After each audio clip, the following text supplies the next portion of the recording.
Assalamualaikum warahmatullahi wabarakatuh. Halo semuanya. Pada kesempatan kali ini saya akan menjelaskan terkait bagaimana kebudayaan bangsa Arab sebelum datangnya Islam dan sesudah datangnya Islam. Nah, penjelasan ini guna untuk memenuhi tugas mata kuliah materi SKI MTSMA yang diampu oleh Bapak Muhammad Syarif Khalili SAG MPDI. Nah, langsung saja kita masuk ke materi. Pada materi ini saya ingin untuk membahas lebih rinci terkait bagaimana cara berpakaian wanita pada saat zaman jahiliyah dan ketika Islam sudah mulai masuk ke Jazirah Arab. Sebagai sumber utama pengambilan materi ini saya mengambil dari buku Muhammad Huraiz Shihab ini yang dengan judul Jilbab Bagai Wanita Muslimah. Ini adalah sumber utama saya.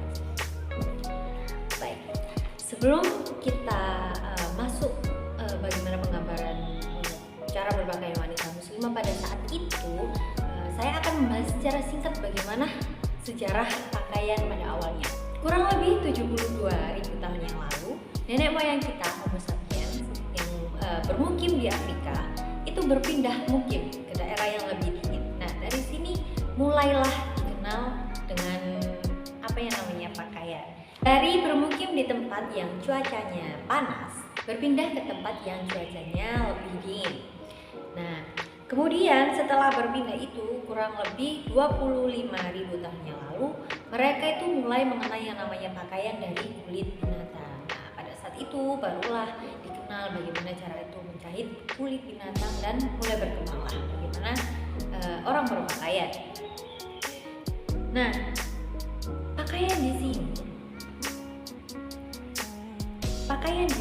bisa dibilang sebagai kebutuhan manusia, tergantung dan juga tergantung di mana dia tinggal.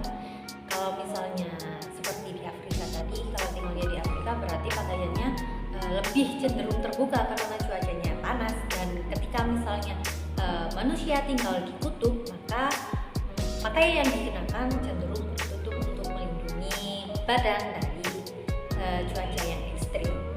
Kemudian bagaimana pakaian dalam pandangan agama? Nah, beberapa contoh yang saya berikan berikut ini adalah bagaimana gambaran pakaian di dalam beberapa agama.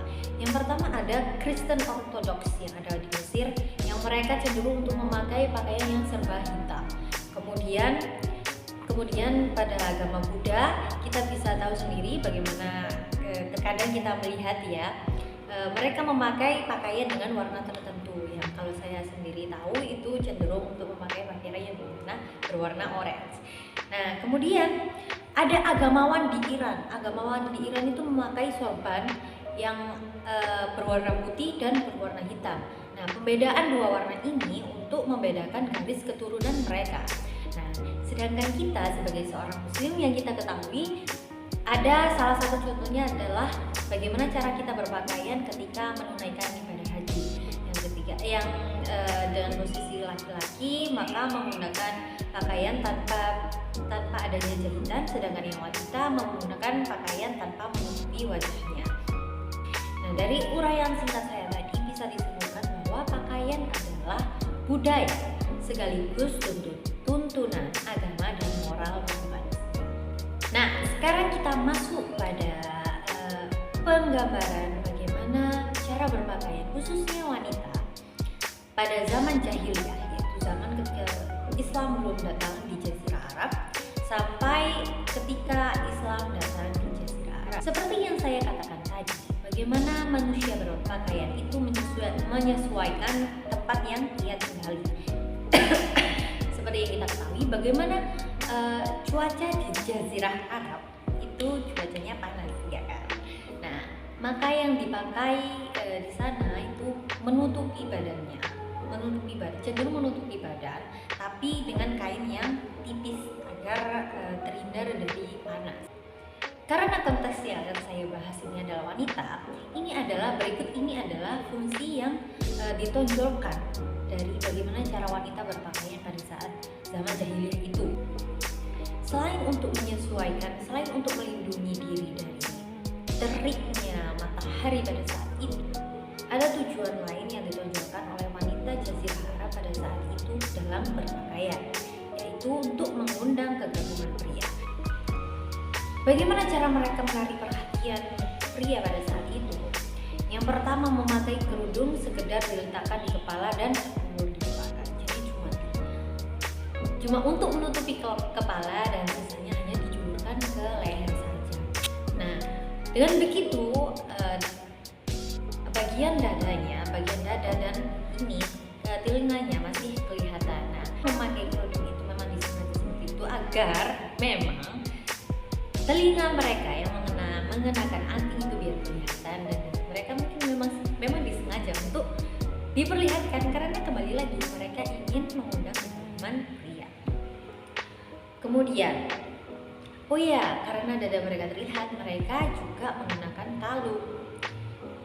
Untuk hiasan, untuk di wajah mereka menggunakan perhiasan. Untuk di mata mereka mengenakan celak yang di sisi lain juga difungsikan sebagai obat penangkal kuman mata. Tapi bukan itu ya, bukan itu fungsi utama yang mereka harapkan. Kemudian tidak lupa pipi mereka juga dikasih pemerah, dan satu lagi alis mereka juga kalau zaman sekarang itu juga kalau dulu itu dicabut. Kemudian setelah bagaimana cara mereka memakai kerudung, bagaimana cara mereka menghias wajahnya, mereka juga mengenakan gelang tidak hanya di tangan tapi juga di kaki. Sehingga ketika mereka berjalan dan menghentakkan kakinya, suara gemerincing dari gelang kaki mereka itu mengundang perhatian. Nah, kurang lebih seperti itu adalah gambaran bagaimana wanita pada zaman jahiliyah itu berpakaian. Kemudian setelah datangnya Islam, maka bagaimana cara berpakaian ini disesuaikan dengan nilai-nilai yang ada dalam agama Islam. Di dalam Al-Quran tidak dijelaskan secara rinci bagaimana wanita itu harusnya berpakaian. Namun yang sudah pasti adalah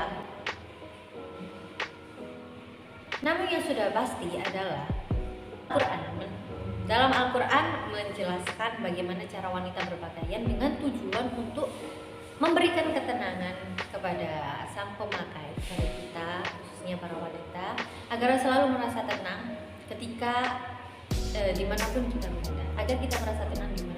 berada. Dan yang terpenting fungsi utama dari bagaimana cara wanita berpakaian dalam Islam adalah untuk menutup aurat. Dan kembali lagi seperti yang saya katakan, untuk memberikan rasa ketenangan di kita agar menghindari hal yang tidak diinginkan. Dalam Al-Quran juga dijelaskan bagaimana fungsi pakaian di dalam Islam. Yang pertama adalah sebagai perhiasan yang tercantum dalam Quran surat Al-A'raf ayat 26. Kemudian untuk memelihara dari sengatan panas dan dingin, serta membentengi manusia dari hal-hal yang dapat mengganggu ketentraman, seperti yang saya sebutkan tadi, agar untuk menghindari hal-hal yang tidak diinginkan, yaitu tercantum dalam Quran surat An-Nahl ayat 81.